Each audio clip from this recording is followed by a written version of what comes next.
c'est que l'année dernière, des Ouais, internautes t'ont accusé donc de plagier de tes confrères américains. En gros, tu reprenais leurs vidéos et ça allait même, il y avait du mimétisme, quoi, vraiment au bien niveau sûr, hein, mais du dialogue, au niveau des attitudes physiques de voilà. la tête. Alors, c'est important. Déjà, j'en ai pas beaucoup parlé depuis, en tout cas en interview et tout, sauf quand c'est arrivé et je l'ai fait de façon tellement maladroite parce qu'évidemment, quand il y a le monde qui nous tombe dessus, qu'on a 19 ans et que on reçoit, par exemple, moi, franchement, le premier jour, j'ai reçu une quinzaine de mails de tous les journalistes médias, en tout cas web, possibles et imaginables. En plus, l'AFP m'a écrit, etc. Quand on prend ça à 20 ans, L'AFP, t'as écrit? l'AFP m'a écrit, ouais. Pourquoi? Ils ont fait une dépêche pour balancer une dépêche D'accord. dessus, quoi.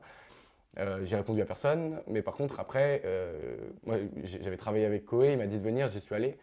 Sauf que j'étais dans une tourmente, je prenais 3 tweets par seconde pendant une minute, je prenais tweets par seconde pendant 3 jours, 2 jours en simultané comme ça, que des insultes. Donc à ce moment-là, en fait, on ne peut pas être lucide, on ne peut pas être totalement Objectif. vif et objectif même envers soi-même. Je savais que j'avais fait une connerie, je m'en voulais beaucoup. Je me suis dit, vas-y, je vais essayer de répondre avec le rire, ce qui est le truc qu'il fallait pas faire du tout. Enfin, Peut-être pas à ce moment-là. voilà. Non, moi, je fais que des conneries dans les réponses, etc. Donc les médias s'en sont servis, hein, et ont écrit pas mal de papiers sur moi qui reflétaient pas vraiment la réalité Bien sûr. et ma personnalité. Les gens, en fait, il y en a plein qui me prennent pour une ordure alors que franchement, ok, j'ai fait une connerie, comme plein de gens, sauf que comme moi j'étais exposé, on l'a ressorti. Tout le monde fait des bêtises. Après, je sais que j'ai fait une grosse bêtise, je m'en suis excusé, je m'en excuse, voilà, mais maintenant je suis passé à autre chose, quoi. Mais je sais plus c'était quoi le début de ta question, parce que je parle beaucoup. Eh Désolé. ben, écoute, moi j'ai juste envie de rebondir en te demandant si ça t'a pas frustré que les médias commencent à s'intéresser à toi à ce moment-là, quoi. Au moment de ce bad buzz. Déjà, c'est pas vrai parce que avant ce bad buzz, je travaillais sur 2 chaînes de Oui, télévision. Je bossais avec Melty et il y avait des articles sur moi dans les médias du groupe Melty presque toutes les semaines. Donc c'est pas vrai et j'ai jamais vraiment recherché oui, mais ça t'a généralisé l'exposition. quand même. Oui, ça m'a généralisé, mais après, est-ce que c'est vraiment important d'être généralisé, surtout dans le négatif? Moi, je sais juste que cette expérience m'a apporté plein de choses positives humainement. Après, la Mais qu'est-ce que popularité. tu tires de cette expérience? Est-ce que tu as des regrets ou est-ce que tu prends ce qui t'est Alors, arrivé justement comme quelque chose de positif pour la suite de ta carrière? c'est très important de savoir que, évidemment, quand on fait une bêtise et qu'après on met la tête dans cette bêtise, on peut que avoir des regrets. Maintenant, je ne vais pas vivre dans le passé, je l'ai fait, c'est nul, point. Par contre, en termes d'apport humain, très peu de jeunes aujourd'hui, à peine majeurs, ont eu la chance de vivre ce que j'ai vécu. C'est-à-dire que c'est un tel engouement et quelque chose de tellement, comment dire, puissant en termes de ressenti, etc. euh, Pas forcément positif, mais en tout cas, ça te touche tellement qu'au final, après, maintenant, je sais gérer mon ascenseur émotionnel aujourd'hui, je sais faire plein de trucs, des travaux sur moi-même.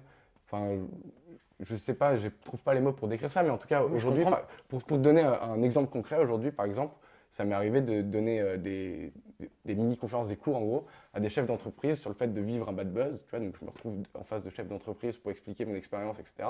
Parce qu'en termes d'apport humain, il y a quand même, enfin, il y a vraiment un contenu, quoi. Et une expérience à partager. Et moi, je dis toujours, et c'est vrai, que tu as beau avoir dans ta carrière ou dans ce que tu fais, peu importe ce que tu fais, tu peux avoir plein de hauts, plein de bas. Déjà, de toute façon, la réussite, c'est fait de plein de bonnes choses et plein d'échecs. Tu n'as pas de réussite sans échec. Clairement pas, Ça vraiment, n'existerait pas. vraiment pas. Tu trouveras, prends n'importe quelle star, ça n'a jamais fait comme ça. Prends n'importe quelle personne dans n'importe quel métier, ça n'a jamais fait comme ça. Et les échecs sont très très importants. Au contraire, en France, c'est bête de dire ça parce qu'en plus j'adore la France, mais il y en a plein qui prennent l'échec comme une fin négative, alors qu'au final, c'est tout l'inverse. Vraiment, tu ne peux qu'apprendre de tes échecs. Mais juste pour revenir sur l'expérience, c'est la seule chose que l'on accumule en soi, mais qui est forcément positive, puisque c'est une accumulation de vécu qui ne fait que te faire grandir. Mais est-ce que tu ne penses pas que certains détracteurs se sont servis quelque part aussi de cette brèche pour pouvoir, enfin, ont attendu cette brèche pour essayer de te détruire, quoi, clairement?